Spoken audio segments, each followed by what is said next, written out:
In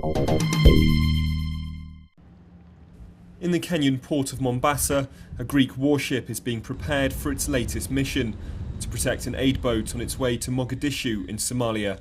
It's one of several EU Navy vessels patrolling the eastern coast of Africa in the battle against piracy. As the commander makes his final checks, he knows he's unlikely to come across any pirates during this trip. We have high seas, heavy rain sometimes, gale force winds, so the pirates with their small vessels, the skiffs and the dhows, they cannot operate in the Indian Ocean. In order for them to operate, the conditions have to get much better, and that's going to happen from September on. But when the monsoon season ends, piracy will resume.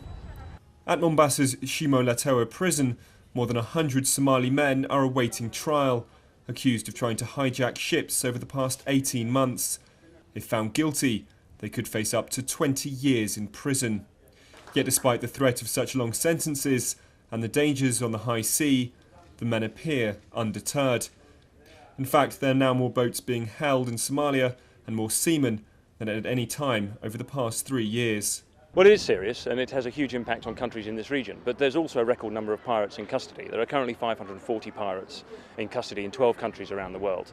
And also we believe between 100 and 200 have been lost at sea, either drowned or killed by navies or just lost. So there are a lot of young men who've sailed from Somalia and haven't come back again. Several guns, rocket launchers and bags of ammunition have been recovered by patrols in recent months. Evidence that will be used against the Somali men awaiting trial. And this is where they'll be tried, a recently refurbished courthouse paid for by the UN.